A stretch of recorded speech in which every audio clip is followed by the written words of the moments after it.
Hi, and welcome to what will be episode 21, part 1 of Mr. Antance's Let's Play series. And I am just about to finish up. I am going to put some iron on the stove. I have already counted them up.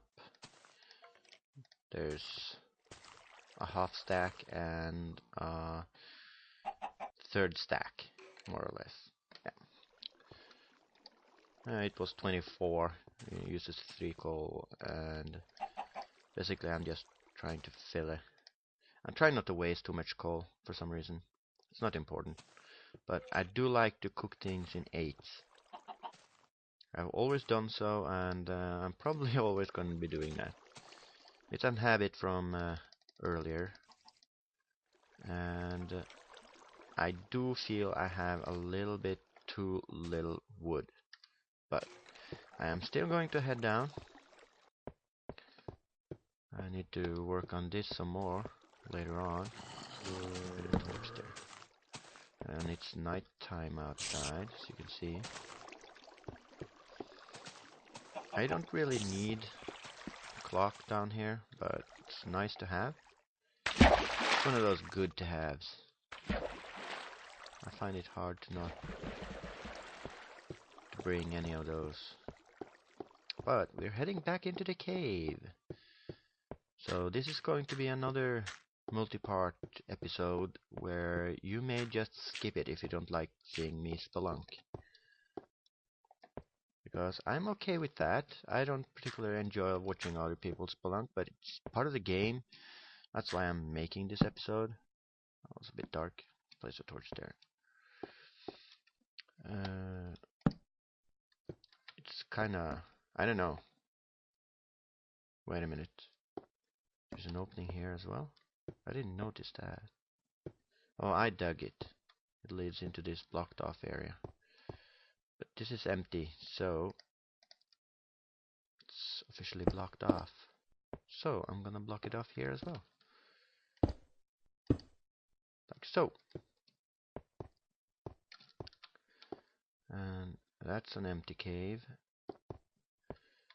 This is a non-empty cave because it leads to other parts of the cave system. And over here we found that other piece of cave with the dark place on top. And I think we're going to explore it because it's up. And I don't know who came up with that idea that up was the best way to explore, but it seems like he or she was right.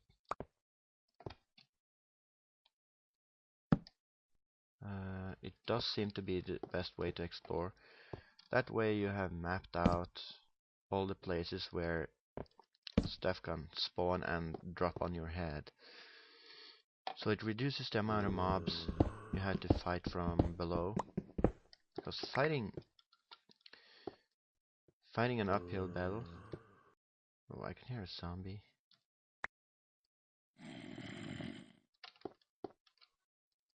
This is a cave of creepy noises. There's probably another cave here. Yes, I can hear them very close now. Over to my left.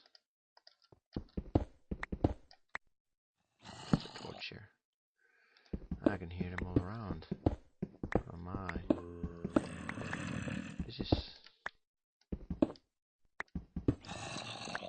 This is kind of scaring me. And there's definitely darkness around. I can hear them like right here. And there we have it, folks. Another cave with zombies in it.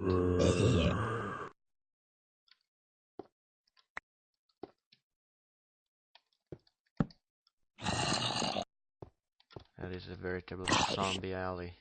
Don't come near me. I don't like you, zombie. Is this a dead end? Yes, it is. Thankfully. And where does this lead? Dead end or another cave? No, dead end. Alright. We have mapped out another black, dark, dank cavern. Well, this one's pretty dry. But I'm done with it, so I'm gonna block it off. There's no more zombie sounds to be had. I'm happy about that. So,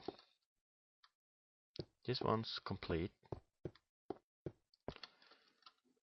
That means it's gonna be blocked. I should put a sign up there.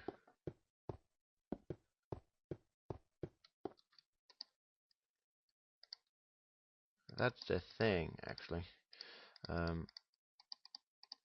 Signs takes a lot of wood. But basically you need them to show yourself where you have been and areas that are empty.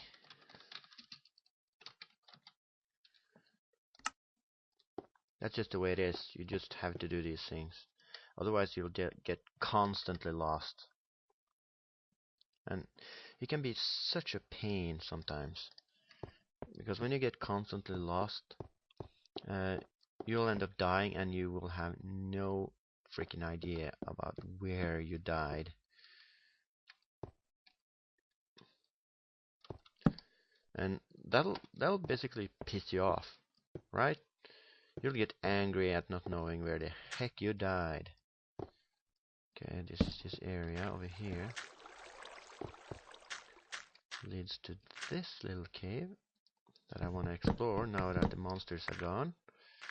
And they're gone because I went topside and there's nothing here. Can you imagine that? I had like a couple of creepers, skeletons, zombies, you name it in that little area. And they probably spawned in there. So, I'm just gonna light this up. This is now just a normal part of a cave. And imagine, that part had me so freaking scared. I almost peed my pants. But no. It's just a small opening. And this hole too, which had me frightened. Basically because there were so many mobs over there, I almost thought I had a mob spawner. A mob spawner would have been cool. But no, just a normal spawn code messing with me. What do you know? It happens. It actually happens quite a lot. It's an interesting shape that this creeper blew. You don't see those strange shapes every day. And I hear steps. I don't like hearing steps. There's a creeper somewhere nearby.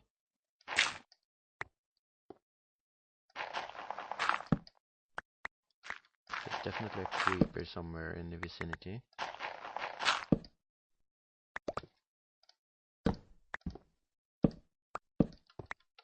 And it doesn't make me happy to know there is. I'm gonna gather up some of this gravel. Because there's... well, the gathering's good. Don't think I have to justify it any better than that. The gathering's good, I'll gather. As long as I can get decent amounts at a fairly decent efficiency. And no, I'm not doing this with flint. I'm actually doing this for the gravel. If you remember an earlier episode, I said I did like to do quite a bit of road building. Well, this is what you need to build good roads. I mean, you can't just put some markers here and there and call it a road. That's like building a square house. Yeah, make a cube. Say, ah, this is a house, this is really cool. No, it's not. I'm sorry. I'm sorry if it offends you that I think so, but a house isn't a square cube, and a road isn't a grassy field with a couple of marker stones on it. Road has surface. It has texture. It has features. And it has to be paved in some sort of material that's different than the surroundings. Yes, that's a requirement. It's not a road unless it's a special kind of surface. You could use, well, gravel, like I like to do, at least for the not too large paths. And you can use cobblestone. Cobblestone actually looks kind of good for a main road that has to be more than one wide. That's exactly what I do. But for the more scenic foresty paths, I use gravel. So, but that means I use a lot of it.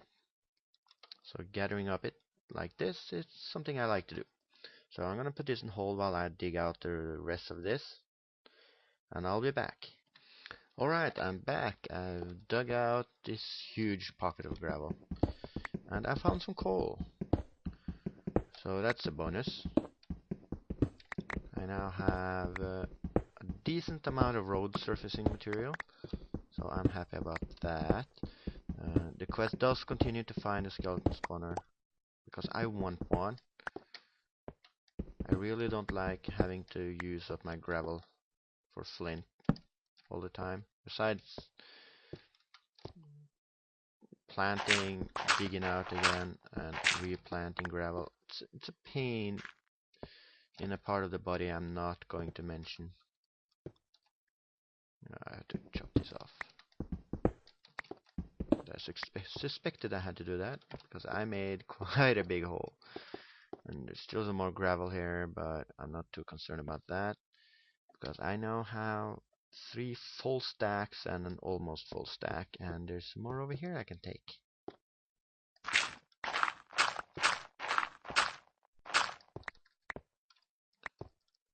So 62, I'll take 2 more, and that's it. My inventory is full. There's room for no more gravel. That's fine. Just head on back up here. This leads that way. I feel like I'm a bit turned around here. I have room for some iron, and I thought I saw some iron around here. Ah, there it is. And over there. So I'm gonna grab that, and then we're once again going to head topside with our loot. But I'll be a quickie. But first I'm gonna spend the rest of this episode chopping out some of these goodies. There we go.